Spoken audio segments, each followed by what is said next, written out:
Hello students, good afternoon ಎಲ್ರಿಗೂ. Welcome to our YouTube channel QCall and ನಾನು ನಿಮ್ಮ science teacher 8th ಸ್ಟ್ಯಾಂಡರ್ಡ್ಗೆ science ಪಾಠವನ್ನು ಮಾಡ್ತಾ ಇದ್ದೀನಿ. ಆ್ಯಂಡ್ ನಿಮಗೆ ಲಾಸ್ಟ್ ಕ್ಲಾಸಲ್ಲಿ ನಾನು materials, metals and non metals ಅನ್ನೋ ಪಾಠನ ಮಾಡ್ತಾ ಇದ್ದೆ. ಸೊ ಪಾಠಕ್ಕೆ ಹೋಗೋಕ್ಕೆ ಮುಂಚೆ ಆ್ಯಸ್ ಯೂಶುವಲ್ ನಮ್ಮ ಚಾನಲ್ಗೆ ಸಬ್ಸ್ಕ್ರೈಬ್ ಮಾಡ್ಕೊಳ್ಳಿ. ಇನ್ನು ಯಾರು ಸಬ್ಸ್ಕ್ರೈಬ್ ಮಾಡ್ಕೊಂಡಿಲ್ವೋ ದಯವಿಟ್ಟು ಸಬ್ಸ್ಕ್ರೈಬ್ ಮಾಡ್ಕೊಳ್ಳಿ. ಆ್ಯಂಡ್ ಸಬ್ಸ್ಕ್ರೈಬ್ ಮಾಡಿ ನಮ್ಮ ವಿಡಿಯೋಸ್ ಎಲ್ಲದನ್ನು ನೋಡಿ, ಲೈಕ್ ಮಾಡಿ, ಶೇರ್ ಮಾಡಿ, ಆ್ಯಂಡ್ ಡೌಟ್ಸ್ ಇದ್ದರೆ ಕಮೆಂಟ್ ಮಾಡಿ. ಆ್ಯಂಡ್ ನಿಮ್ಮ ಫ್ರೆಂಡ್ಸಿಗೆಲ್ಲ, ಓದೋ ಮಕ್ಕಳಿಗೆಲ್ಲ ವಿಡಿಯೋಸ್ನ ನೋಡಲಿಕ್ಕೆ ರೆಫರ್ ಮಾಡಿ. ಆ್ಯಂಡ್ ನೆಕ್ಸ್ಟ್ ಹೋಗೋಣ ಪಾಠಕ್ಕೆ. So physical properties of metals and non metals ನಮಗೆ ಗೊತ್ತಾಯಿತು. ಸೊ ಕೆಮಿಕಲ್ ಪ್ರಾಪರ್ಟೀಸ್ನಲ್ಲಿ ನೋಡ್ತಾ ಇದ್ವಿ. ಸೊ ಆಕ್ಸಿಜನ್ ಜೊತೆ ಯಾವ ರೀತಿ ರಿಯಾಕ್ಟ್ ಆಗುತ್ತೆ ಅನ್ನೋದನ್ನ ನೋಡಿದ್ವಿ. ಸೊ ಆಕ್ಸಿಜನ್ ಜೊತೆ ರಿಯಾಕ್ಟ್ ಆಗಿ metallic oxides are basic in nature and non metallic oxides are acidic in nature ಅನ್ನೋದು ನಮಗೆ ಗೊತ್ತಾಯಿತು. ಸೊ ನೆಕ್ಸ್ಟ್ ನೋಡೋಣ ರಿಯಾಕ್ಷನ್ ವಿತ್ ವಾಟರ್. ವಾಟರ್ ಜೊತೆ ಯಾವ ರೀತಿ ರಿಯಾಕ್ಷನ್ ಆಗುತ್ತೆ, ಅದರಿಂದ ಏನು ಫಾರ್ಮ್ ಆಗುತ್ತೆ ಅನ್ನೋದನ್ನ ನೋಡೋಣ.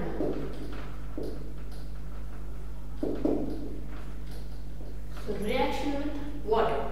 So let us see how metals and non-metals react with water. Sodium metal is very reactive. It reacts vigorously with oxygen and water. A lot of heat is generated in the reaction. It is therefore stored in kerosene. So sodium metal is the sodium is a metal. A metal ಗಾಳಿ ಜೊತೆ ಆಗಿರ್ಬೋದು, ನೀರು ಜೊತೆ ಆಗಿರ್ಬೋದು, ತುಂಬಾ reactive ಆಗಿದೆ. ವೈಗರಸ್ಲಿ reactive ಅಂದರೆ very reactive ಅಂದರೆ ಅದು ಬೇಗ ರಿಯಾಕ್ಟ್ ಆಗಿಬಿಡುತ್ತೆ. ಅದಕ್ಕೋಸ್ಕರನೇ ಆ ರೀತಿ ರಿಯಾಕ್ಟ್ ಆಗಿದಾಗ ತುಂಬ ಹೀಟ್ ಜನರೇಟ್ ಆಗುತ್ತೆ, ಅಂದರೆ ಶಾಖ ಪ್ರೊಡ್ಯೂಸ್ ಆಗುತ್ತೆ. ಅದಕ್ಕೋಸ್ಕರನೇ ಅದನ್ನು ಕೆರೋಸಿನಲ್ಲಿ ಇಟ್ಟಿರ್ತಾರೆ. Sodium metal is stored in kerosene because it is very reactive with oxygen and water. So ಈಗ ನಮಗೆ ಗೊತ್ತಾಯಿತು. So why the sodium metal is stored in kerosene ಅಂತ ಹೇಳಿದ್ರೆ it is very reactive and it is very reactive with oxygen and water ಅಂತ ಹೇಳ್ಬೋದು. But how the sodium metal is stored ಅಂದ್ರೆ it is stored in kerosene because it is very reactive with oxygen, water, acid and water ಅಂತಾನು ಹೇಳ್ಬೋದು. So ಇನ್ನೊಂದು activity ಇದೆ. ಇನ್ನು ನಾವು reactions ಬಗ್ಗೆ ಹೆಚ್ಚಿನದಾಗಿ ತಿಳ್ಕೊಳ್ಳಿಕ್ಕೆ, ಚೆನ್ನಾಗಿ ಕಾನ್ಸೆಪ್ಟ್ನ ಅರ್ಥ ಮಾಡ್ಕೊಳ್ಳಿಕ್ಕೆ ಆಕ್ಟಿವಿಟಿ ಸಹಾಯ ಮಾಡುತ್ತೆ. So to be demonstrated by the teacher. So ತುಂಬ ಹುಷಾರಾಗಿರಬೇಕು. ಏನಾದರೂ ಡೆಮಾನ್ಸ್ಟ್ರೇಟ್ ಮಾಡುವಾಗ, ಏನಾದರೂ ಹೇಳುವಾಗ ಹೇಳಕ್ಕೆ ಮುಂಚೆ ಯಾವುದೇ ಮೆಟಲ್ಸ್ನ, ಯಾವುದೇ ಕೆಮಿಕಲ್ಸ್ನ ಮುಟ್ಟಬಾರ್ದು. ಅದರಿಂದ ಅಪಾಯಗಳಾಗ್ಬೋದು. ಸೊ ಕೆಮಿಕಲ್ಸಿಂದ ಸ್ವಲ್ಪ ಹುಷಾರಾಗಿ ಹ್ಯಾಂಡಲ್ ಮಾಡಿ. ಆ್ಯಂಡ್ ನೋಡೋಣ ಇವಾಗ.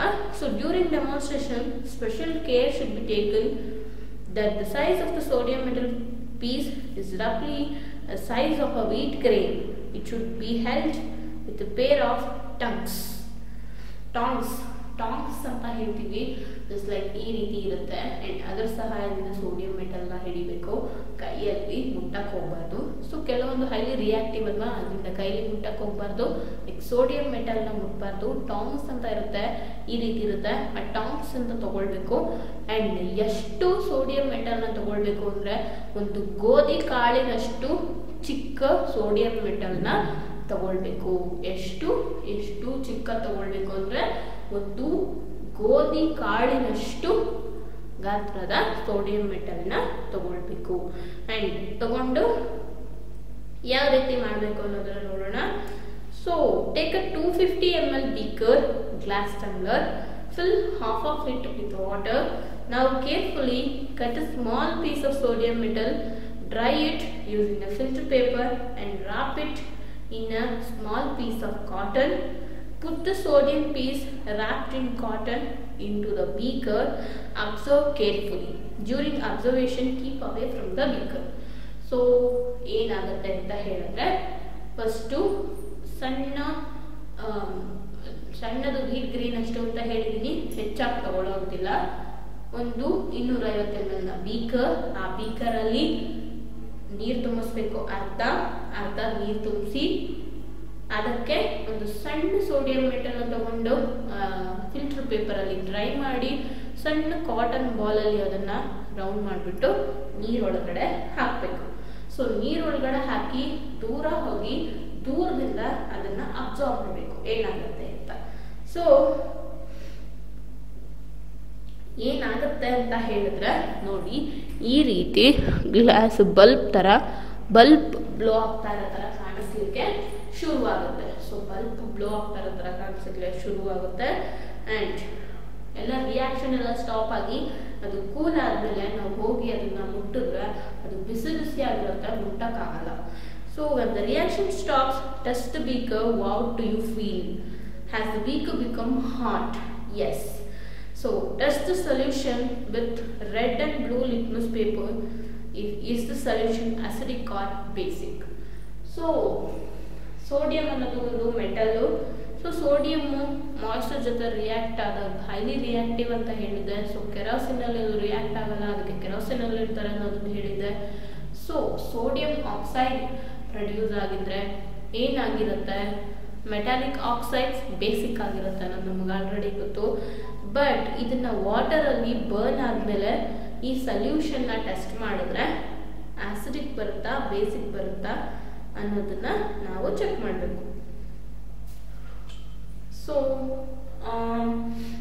ನಿಮ್ಮ ಸ್ಕೂಲಲ್ಲಿ ಇದನ್ನು ಮಾಡಿ ನೋಡಿದಾಗ ನೀವು blue litmus paper red litmus paper ಎರಡನ್ನೂ ತೊಗೊಂಡು ಸೊಲ್ಯೂಷನ್ನ ಚೆಕ್ ಮಾಡಿ.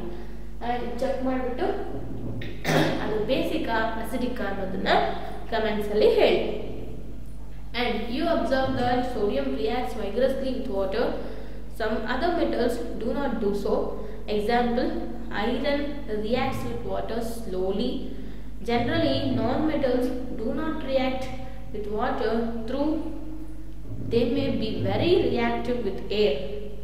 Such non-metals are stored in water. For example, phosphorus. Yes, phosphorus is very reactive non-metal. It catches fire if exposed to air. To prevent the contact of phosphorus with atmospheric oxygen, it is stored in water. So ಹಾಗೆ ಈ sodium ಮೆಟಲ್ನ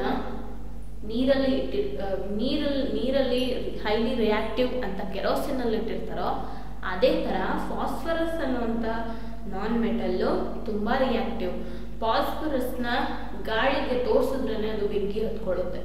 so ಗಾಳಿ ಜೊತೆ air ಜೊತೆ phosphorus ಜಾಸ್ತಿ reactive ಆಗಿರೋದ್ರಿಂದ ಅದನ್ನು ವಾಟರಲ್ಲೇ ಯಾವಾಗಲೂ ಇಟ್ಟಿರ್ತಾರೆ. ಸೊ ಅಟ್ಮಾಸ್ಫಿಯರ್ ಜೊತೆ ಫಾಸ್ಫರಸ್ ಕಾಂಟ್ಯಾಕ್ಟ್ ಆಗಬಾರ್ದು ಅನ್ನೋ ಕಾರಣಕ್ಕೆ ಅದನ್ನು ವಾಟರಲ್ಲಿ ಇಟ್ಟಿರ್ತಾರೆ. So sodium stored in kerosene because it is highly reactive in water, and phosphorus is also highly reactive with air, so it is stored in water. So kerosene is a metal and phosphorus is a non-metal.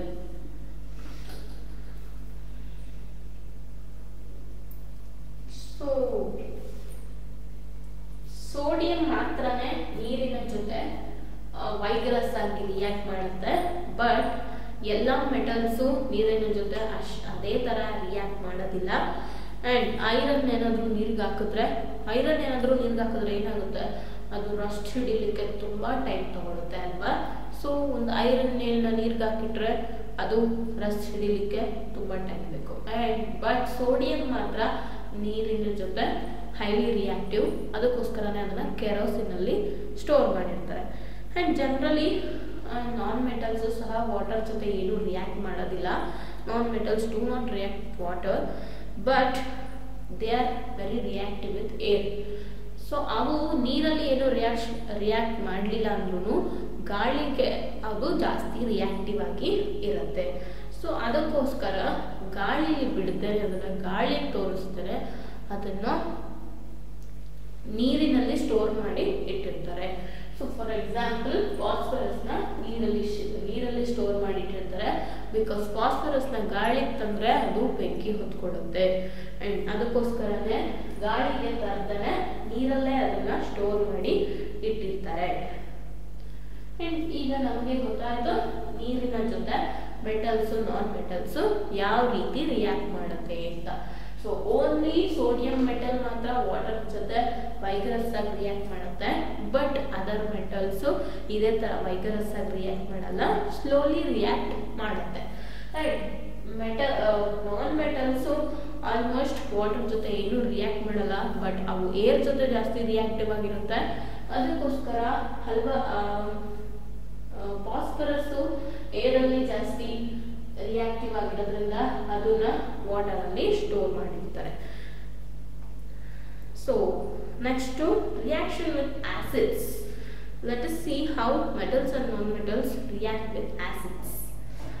And ಒಂದು activity ಇದೆ, ಏನದು ಅಂತ ನೋಡೋಣ. So warning, first activity starting ಅದೇ ಒಂದು warning ಇದೆ. Keep the mouth of the test tube away from your face. Use test tube holder to hold the test tube. So ಏನಾದರೂ ನಾವು ಟೆಸ್ಟ್ ಟ್ಯೂಬಲ್ಲಿ ಕೆಮಿಕಲ್ಸಿಂದ ಟೆಸ್ಟ್ ಮಾಡಬೇಕು ಅಂತ ಬಂದಾಗ ಟೆಸ್ಟ್ ಟ್ಯೂಬ್ನ ದೂರ ಇಡ್ತಿರ್ಬೇಕು. ಆ್ಯಂಡ್ ಅಷ್ಟೇ ಅಲ್ಲದೆ ಟೆಸ್ಟ್ ಟ್ಯೂಬ್ ಹಿಡಿಲಿಕ್ಕೆ ಟೆಸ್ಟ್ ಟ್ಯೂಬ್ ಹೋಲ್ಡರ್ ಇರುತ್ತೆ, ಆ ಹೋಲ್ಡರ್ನ ಸಹಾಯದಿಂದ ಹಿಡಿಬೇಕು. ಆ್ಯಂಡ್ ಯಾವ ರೀತಿ ಅಂತ ಹೇಳಿದ್ರೆ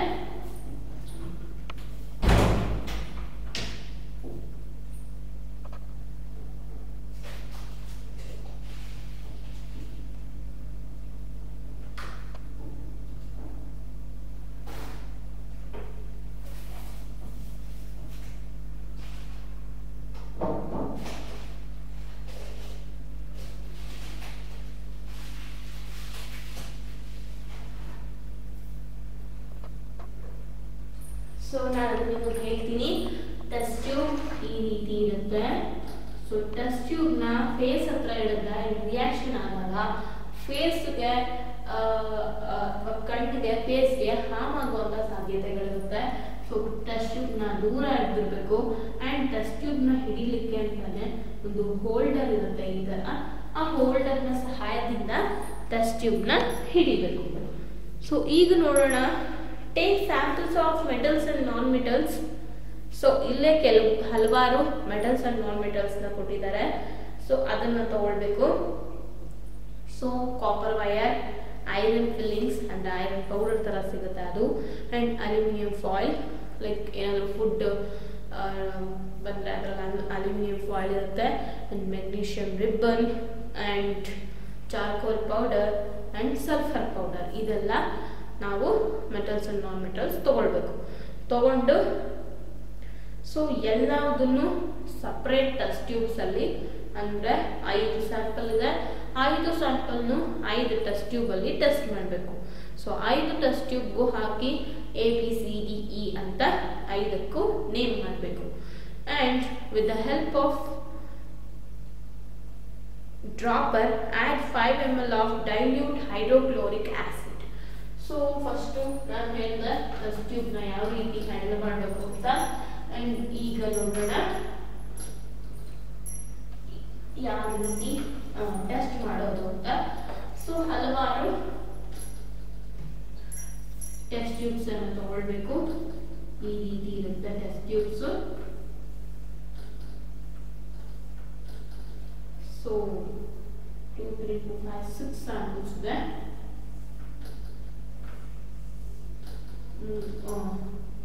6 ಟೆಸ್ಟ್ ಟ್ಯೂಬ್ಸ್. ಅದಕ್ಕೆ ಮೊದಲು ಏನು ಮಾಡಬೇಕು, ABCDEF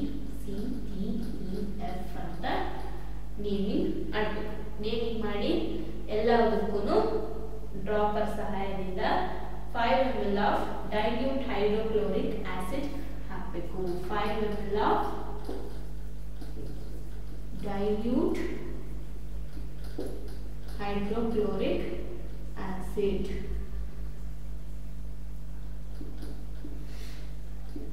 ಸೊ ಎಲ್ಲದಕ್ಕೂ ಡ್ರಾಪರ್ನ ಸಹಾಯದಿಂದ 5 ml ಆಫ್ ಹೈಡ್ರೋಕ್ಲೋರಿಕ್ ಆಸಿಡ್ನ 6ಕ್ಕೂ ಹಾಕಬೇಕು. So each test tube 1 by 1 ಎಲ್ಲ ಹಾಕಿದ್ಮೇಲೆ ಎಲ್ಲದರಲ್ಲೂ ಒಂದೊಂದು ಸ್ಯಾಂಪಲ್ ಹಾಕಬೇಕು.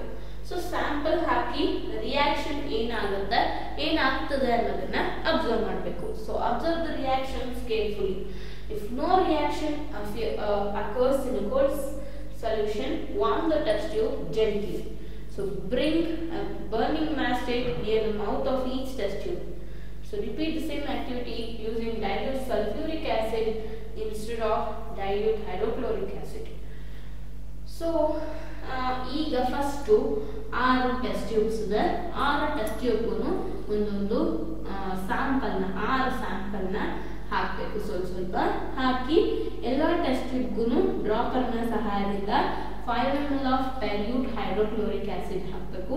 So sample and hydrochloric acid ಸೇರಿ ರಿಯಾಕ್ಷನ್ ಆಗುತ್ತೆ. ಸೊ ಏನು ರಿಯಾಕ್ಷನ್ ಆಗುತ್ತೆ ಅನ್ನೋದನ್ನ ನಾವು ಅಬ್ಸರ್ವ್ ಮಾಡಬೇಕು. ಸೊ ಕೆಲವೊಂದು ರಿಯಾಕ್ಷನ್ ಆಗ್ಬೋದು, ಕೆಲವೊಂದು ಏನೋ ರಿಯಾಕ್ಷನ್ ಆಗೋದನ್ನ ಹಾಗೆ ಇರ್ಬೋದು. ಸೊ ಏನೋ ರಿಯಾಕ್ಷನ್ ಆಗಿಲ್ಲ ಅಂದ್ರೆ ಅದನ್ನ ನಾವು ಸ್ವಲ್ಪ ಹೀಟ್ ಮಾಡಿ ನೋಡ್ಬೇಕು ಏನ್ ರಿಯಾಕ್ಷನ್ ಆಗುತ್ತೆ ಅಂತ. ಸೊ ಏನ್ ರಿಯಾಕ್ಷನ್ ಆಗುತ್ತೆ ಅಂತ ಹೀಟ್ ಮಾಡಿ ನೋಡೋದು ಅಷ್ಟೇ ಅಲ್ಲದೆ ಎಲ್ಲಾ ಟೆಸ್ಟ್ ಟ್ಯೂಬ್ ಮೌತ್ ಅಂದ್ರೆ ಇದು mouth of the test tube ಅಂದ್ರೆ ಈ ಪಾಯಿಂಟ್ ಓಪನ್ ಪಾಯಿಂಟ್, ಈ ಓಪನ್ ಪಾಯಿಂಟ್ ಹತ್ರ ಒಂದು ಬೆಂಕಿ ಕಡ್ಡಿನ ತಗೊಂಡು ಬಂದು ಹಿಡಿದು ನೋಡ್ಬೇಕು. ಸೊ ಯಾವ್ದಕ್ಕಾದ್ರೂ ಹಿಡಿದಾಗ ಫೈರ್ ಕ್ಯಾಚ್ ಆದ್ರೆ ನಾವು ಅದನ್ನು ಸಹ ನೋಟ್ ಮಾಡ್ಕೊಳ್ಬೇಕು. ಅಂಡ್ ಇದು ಡೈಲ್ಯೂಟ್ ಹೈಡ್ರೋಕ್ಲೋರಿಕ್ ಆಸಿಡ್ ಜೊತೆ ಆಯ್ತು. ಅಂಡ್ ಅಗೇನ್ ಮತ್ತೆ ನಾವೇನ್ ಮಾಡಬೇಕು, ಸೇಮ್ ಏನ್ ಮಾಡಬೇಕು ಅದೇ ತರ ಇದು ಮತ್ತೆ 6 ಟೆಸ್ಟ್ ಟ್ಯೂಬ್ಸ್ ಮತ್ತೆ ಸ್ವಲ್ಪ samples, but 5 ml of dilute sulphuric acid ಹಾಕೋಬೇಕು. Dilute sulphuric acid. So dilute sulphuric acid ಹಾಕಿ ಏನ್ ರಿಯಾಕ್ಷನ್ ಆಗುತ್ತೆ ಅನ್ನೋದನ್ನ ಅಬ್ಸರ್ವ್ ಮಾಡಬೇಕು. ಅಂಡ್ ಏನ್ ರಿಯಾಕ್ಷನ್ ಆಗುತ್ತೆ ಅನ್ನೋದನ್ನ ಅಬ್ಸರ್ವ್ ಮಾಡಿ ಏನು ರಿಯಾಕ್ಷನ್ ಕಂಡು ಬಂದಿಲ್ಲ ಅಂದ್ರೆ ಅದನ್ನ ಹೀಟ್ ಮಾಡಬೇಕು. ಹೀಟ್ ಮಾಡಿ ಅದರ ಏನ್ ರಿಯಾಕ್ಟ್ ಆಗುತ್ತೆ ಅನ್ನೋದು ನೋಡ್ಬೇಕು. ಅಂಡ್ ಮ್ಯಾಚ್ ಸ್ಟಿಕ್ ಅನ್ನ ಮೌತ್ ಹತ್ರ ಹಿಡಿಯೋದ್ರಿಂದ ಏನಾದ್ರೂ ಫೈರ್ ಕ್ಯಾಚ್ ಆದ್ರೆ ಅದನ್ನು ಸಹ ನಾವು ನೋಟ್ ಮಾಡ್ಕೊಳ್ಬೇಕು. ಅಂಡ್ ಈಗ ನೋಡೋಣ ಯಾವ ರೀತಿ ಇದೆ ಅಂತ. So first test tube numbers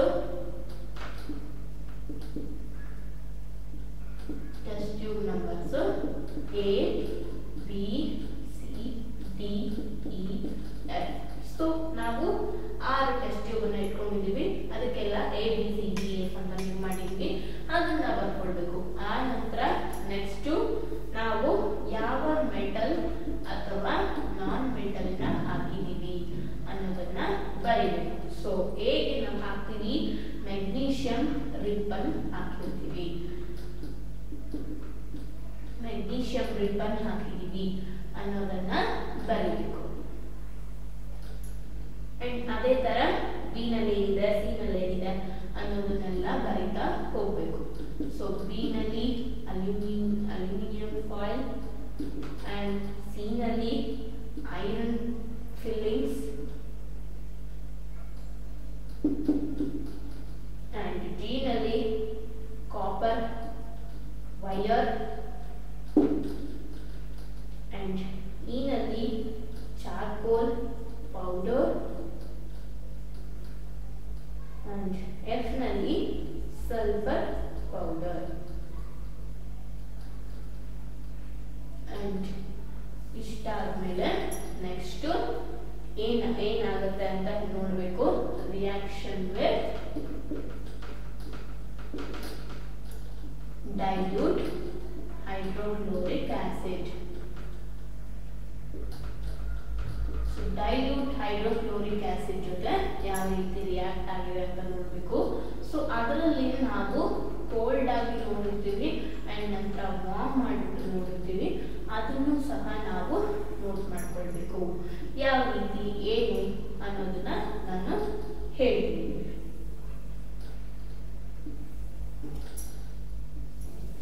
and next ನಾವು ಹೈಡ್ರೋಕ್ಲೋರಿಕ್ ಅಷ್ಟೇ ಅಲ್ಲದೆ ಡೈಲ್ಯೂಟ್ ಸಲ್ಫ್ಯೂರಿಕ್ ಆಸಿಡ್ ಜೊತೆ ಕೂಡ ರಿಯಾಕ್ಷನ್ ಚೆಕ್ ಮಾಡ್ತೀವಿ ಆ್ಯಂಡ್ ಅದನ್ನು ಸಹ ನಾವು ನೋಟ್ ಮಾಡ್ಕೊಳ್ಬೇಕು.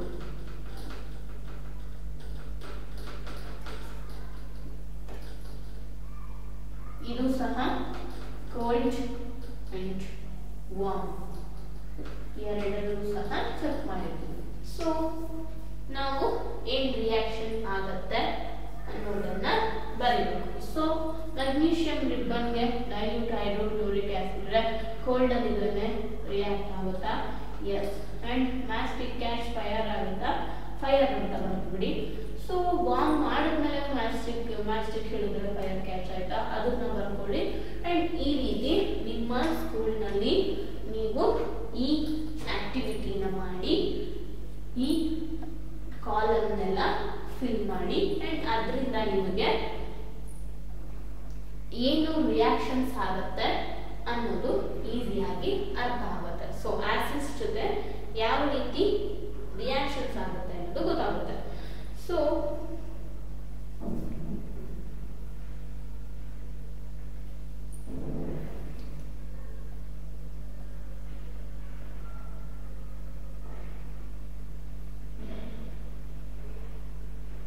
ಇದನ್ನ ಚೆಕ್ ಮಾಡಿಬಿಟ್ಟು is there difference in the way metals and non-metals react with acids? What could the pop sound in some cases due to when a burning matchstick is brought near the mouth of the test tube? You must have found that non-metals generally do not react with acids, but metals react with acids and produce hydrogen gas that burns with a pop sound. You must have noticed that copper does not react with dilute hydrochloric acid even on heating, but it reacts with sulfuric acid. So ಇವ್ರು ಹೇಳಿರೋ ಪ್ರಕಾರ ನೋಡೋದಾದ್ರೆ copper wire hydrochloric acid ಜೊತೆ cold ಆಗಿದ್ರು warm ಆಗಿದ್ರು react ಆಗೋದಿಲ್ಲ, but sulphuric acid ಜೊತೆ react ಆಗುತ್ತೆ ಅಂಡ್ ಫೈರ್ ಕೂಡ ಕ್ಯಾಚ್ ಆಗುತ್ತೆ, ಒಂದು ಪಾಪ್ ಸೌಂಡ್ ಆಗುತ್ತೆ. ಲೈಕ್ ಇವಾಗ ಮೆಗ್ನೀಷಿಯಂ ರಿಬ್ಬನ್ ಇರ್ಬೋದು, ಅಲ್ಯೂಮಿನಿಯಂ ಇರ್ಬೋದು, ಐರನ್ ಇರ್ಬೋದು, ಕಾಪರ್ ಇರ್ಬೋದು, ಇವೆಲ್ಲ ಮೆಟಲ್ಸ್ ಎಲ್ಲ ಏನಾಗುತ್ತೆ ಅಂತ ಹೇಳಿದ್ರೆ ನಾನ್ ಮೆಟಲ್ಸ್ ಏನಿದೆ ರಿಯಾಕ್ಟ್ ಆಗೋದಿಲ್ಲ. ಓಕೆನಾ? ನಾನ್ ಮೆಟಲ್ಸ್ ವಾರ್ಮ್ ಮಾಡಿದ್ರು ಕೋಲ್ಡ್ ಆಗಿದ್ರು ಸಲ್ಫ್ಯೂರಿಕ್ ಆಸಿಡ್ ಜೊತೆ ಆಗಿರ್ಬೋದು,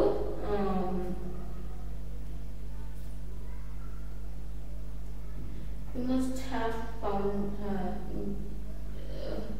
what could a pop sound some cases due to when burning matchstick is brought near the mouth of the test tube. You must have found that non-metals generally do not react with acids, but metals react with acids and produce hydrogen gas that burns with a pop sound. You must have noticed that copper does not react with dilute hydrochloric acid even on heating, but it reacts with sulfuric acid. And ಏನಾಗುತ್ತೆ ಅಂತ ಹೇಳಿದ್ರೆ ನಾನ್ metals acids ಜೊತೆ react ಆಗೋದಿಲ್ಲ. So react ಆಗದೇನೆ ಅದರಿಂದ ಬೆಂಕಿನೂ ಹತ್ಕೊಳ್ಳೋದು ಏನೂ ಆಗೋದಿಲ್ಲ. So copper wire hydrochloric acid ಜೊತೆ ಯಾವುದೇ ತರ ರಿಯಾಕ್ಟ್ ಆಗೋದಿಲ್ಲ, ಬಟ್ ಸಲ್ಫ್ಯೂರಿಕ್ ಆಸಿಡ್ ಜೊತೆ ರಿಯಾಕ್ಟ್ ಆಗುತ್ತೆ. ಸಲ್ಫ್ಯೂರಿಕ್ ಆಸಿಡ್ ಹಾಕಿರುವಾಗ ಕಾಪರ್ ಡೀನಲ್ಲಿ ಇರುತ್ತೆ, ಅದರ ಹತ್ರ ಮ್ಯಾಸ್ಟಿಕ್ ಅನ್ನ ತಗೊಂಡು ಬಂದ್ರೆ ಅಲ್ಲಿ ಬೆಂಕಿ ಕಡ್ಡಿ ಹೊತ್ಕೊಳ್ಳುತ್ತೆ. ಸೊ ಅದೇ ತರ iron fillings, aluminium foil, magnesium ribbon ಎಲ್ಲ ಹೈಡ್ರೋಕ್ಲೋರಿಕ್ ಆಸಿಡ್ ಜೊತೆ ರಿಯಾಕ್ಟ್ ಆಗಿ ಹೈಡ್ರೋಜನ್ ಗ್ಯಾಸ್ ಪ್ರೊಡ್ಯೂಸ್ ಆಗುತ್ತೆ. ಹೈಡ್ರೋಜನ್ ಗ್ಯಾಸ್ ಪ್ರೊಡ್ಯೂಸ್ ಆಗಿ ಅದರ ಹತ್ರ ನಾವು ಬೆಂಕಿ ಕಡ್ಡಿಗಳನ್ನ ಇಟ್ಟಾಗ ಅದು ಉರಿಯುತ್ತೆ. ಸೊ ಬೆಂಕಿ ಕಡ್ಡಿ ತಗೊಂಡು ಮೌತ್ ಹತ್ರ ಇಟ್ರೆ ಉರಿಯುತ್ತೆ. ಸೊ ಉರಿಯೋದು ಅಷ್ಟೇ ಅಲ್ಲ, ಒಂದು ಪಾಪ್ ಸೌಂಡ್ ಕೂಡ ಬರುತ್ತೆ.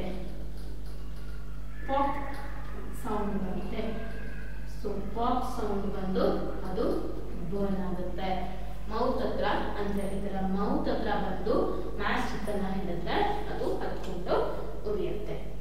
ಸೊ ಇದರಿಂದ ನಮ್ಗೆ ಏನ್ ಗೊತ್ತಾಗುತ್ತೆ ಅಂತ ಹೇಳಿದ್ರೆ, non metals does not react with acids, but the metals react with acids and produce hydrogen gas, and using the hydrogen gas the matchstick will catch the fire with a pop sound. Okay na? So adana ಒಂದು sentence form ಮಾಡಿ ಬರ್ಬಿಡೋಣ, ಆಗ ಈಸಿಯಾಗಿ ಅರ್ಥ ಆಗುತ್ತೆ, ಗೊತ್ತಾಗುತ್ತೆ. So water ಜೊತೆ ಯಾವ ರೀತಿ ರಿಯಾಕ್ಟ್ ಆಗುತ್ತೆ ಅನ್ನೋದು ನಮಗೆ ಗೊತ್ತಾಯ್ತು. ಸೊ ನೆಕ್ಸ್ಟ್ ನೋಡೋಣ, ಅದು ಯಾವ ರೀತಿ ಆಸಿಡ್ ಜೊತೆ ರಿಯಾಕ್ಷನ್ ಆಗುತ್ತೆ ಅನ್ನೋದನ್ನ ನಾನು ಹೇಳಿದ್ದೆ.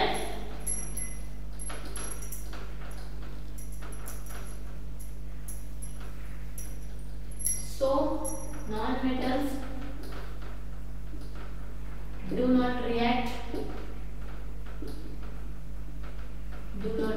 with acids.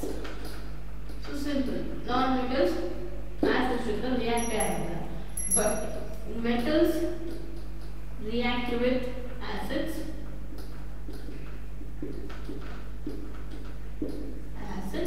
and forms hydrogen gas, forms or produces or releases hydrogen gas.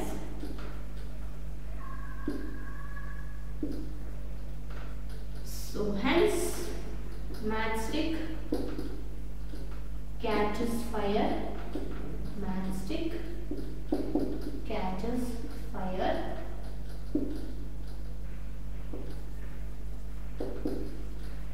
while bringing it near the mouth of test tube.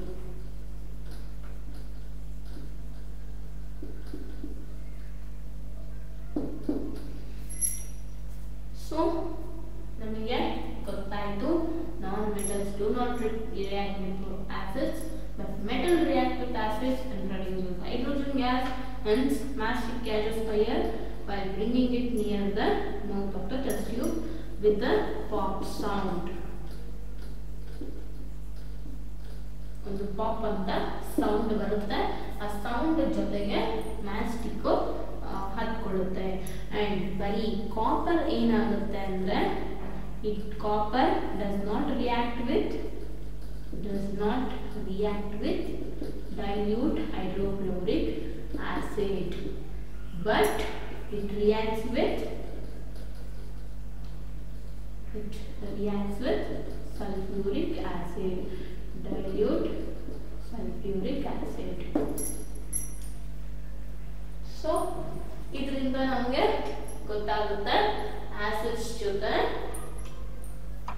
ಯಾವುದೇ ತರ ರಿಯಾಕ್ಷನ್ಸ್ ನಾನ್ ಮೆಟಲ್ಸ್ ಮಾಡೋದಿಲ್ಲ, ಬಟ್ ಮೆಟಲ್ಸ್ ರಿಯಾಕ್ಟ್ ಆಗುತ್ತೆ ಅನ್ನೋದು ನಮಗೆ ಇದರಿಂದ ಅರ್ಥ ಆಯ್ತು.